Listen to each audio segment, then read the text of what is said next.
Caleb Sewell, sporting director and general manager. Yeah, I think it's definitely a new challenge, right? It's exciting in terms of the ownership group that we've got in place, right? We have an ownership group that's very motivated, very supporting, and so when you're in this role, you need that to be successful. So that was something that really excites me about this project, as well as where they're at, how they've grown, the infrastructure's here. The next piece is to put it all together now and make sure on the pitch we're getting the results that we need, and then continue to grow together. Yeah, I think it's fair to say this facility is world class. It's definitely the top of the league in terms of infrastructure. So we want for nothing here. We've got everything we need, and that's going to go into how we behave and how we move forward and what the expectations are, right? This is a proper way of working inside the facility, and that's going to translate to what we're going to do moving forward, from the staff all the way through to the players, to employees, to what we're going to do. We're all going to be very aligned in that aspect and really put this lovely building to use.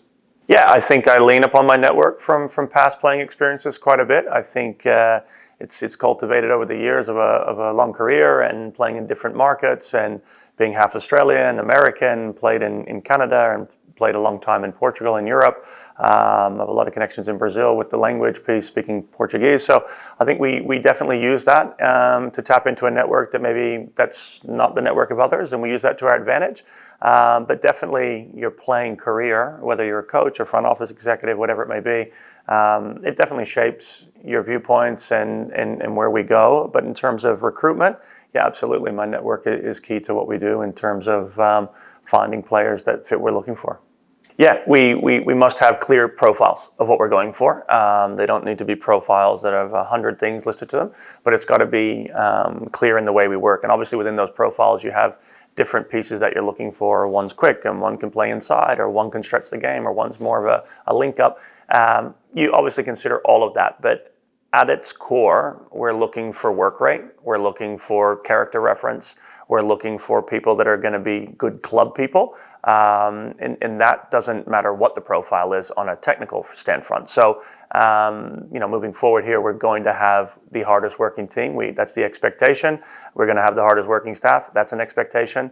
And that's going to transpire into everything we do. We're not going to cut corners. We're going to be very much going full tilt at every objective that we have.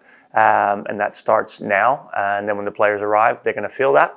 And it's exciting for me that we're going to put that into what we're doing, and that's at the core of everything we do. Build off of that.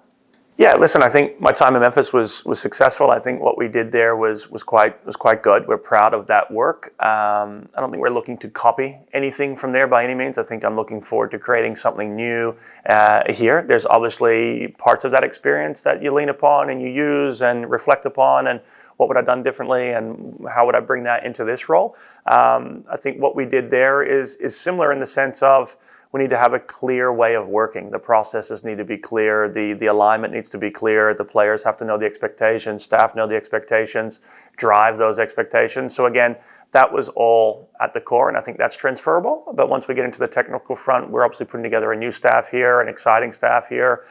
We've got front office employees that are new, and we're putting them to work in terms of how can they benefit the first team, and then how can we take our players as well to benefit the community and get out and support the opposite way, right? So those things will be parts that came from Memphis and parts that we're going to do something different here, and I'm looking forward to see how that comes together. That's a good question. In terms of on the playing front, I think growing up you always wanted to play at the highest level, and for me to be in Europe and playing in a first league in Portugal. It's a top league. A lot of teams there playing the Champions League, and a lot of players that we're watching in the Premier League today or La Liga, they all come through there.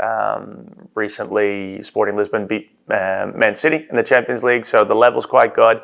So I'd say probably the highlight is being in that arena, in that area, and playing amongst top echelon of players. So that's something that definitely I grew as a person when I was there. You go in on a sporting front, and I was unable to speak anything in the local dialect of Portuguese, so that was interesting, and I left being able to speak, right? So on that front, and I met my wife there, and obviously we have kids now, so yeah, that's definitely a highlight there. But on the front office coaching role, I would say just being able to do what we said, as you mentioned before, in Memphis being able to have a top 4 club, both in the East and in the West, 3 consecutive years in a row. We're proud of that. I think we're on a bottom 3 budget, more or less. So we're really happy with the work we did there, and proud to work with the group of people that we did to put that together. And it's that was probably on the front office role. That's probably the easiest one to point towards.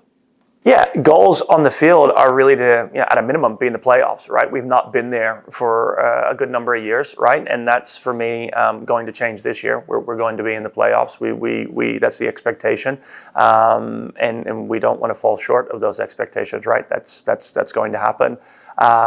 In terms of outside of that, I'm coming from where it was top 4 and you're competing for a championship at the high end of the table. That for me is an expectation here that we're going to grow into and we're going to do. I think we can move the needle pretty rapid, but I'm not naive in saying that for a club that's been outside of the playoffs for a few years that we're just going to go from A to Z. I think we need to understand we're building. But deep down, I'm not just saying the minimum is we're happy to get into the 8th spot. We're putting together a group here that when they're all formed and they're together, they should be looking at each other saying there's no team that can beat us on any given day. And if we can't do that, we've not done our job, right? So I feel really good about where we're going with the roster build. I think that we're getting a higher level of player in the door. I think we're getting guys that are coming from environments where playoff football is the expectation. Competing for championships is the expectation. So that mentality, I'm looking forward to seeing that come into the group. But yeah, I didn't come here not to win. So I want to win, and that's where we're gonna put all of our effort into. But we're going to build, and part of that is the process, the procedures, being straight, having flexibility in some places, and having not a lot in others, just to make sure we get what we need. But when it's all said and done, this place is set up to win a championship. They've got the infrastructure. They've got an amazing ownership group. As I mentioned to you, that was a real reason that I came, is sitting down to them and listening like, Caleb, we're backing this thing, right? Like we want a success. So that's from the top down. Everybody wants that. We just got to be strategic how we go about it, and we want to make sure we get there as fast as possible, but with going about this the right way. Yeah, listen, I think in general, we want to make this club connected to the community. We want to make sure that our players are accessible, that we've got a lot of touch points into the community with young kids to our players as role models and mentors. We've said to the new guys coming in, if you're not prepared to get into the community, we are not the club for you.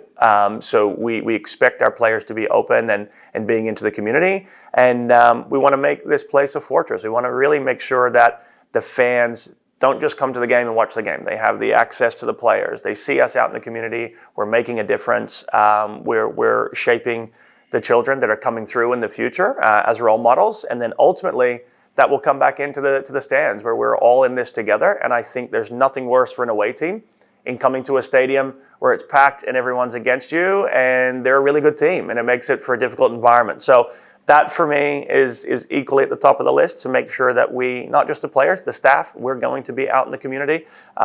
We have an event coming up here shortly at the YMCA that will kickstart what we're doing for the year, and we're going to be present and we're going to be there. And that's something for me that's really important, that we can be out there into the community. And I look forward to seeing that return into the stands, and we can all win together.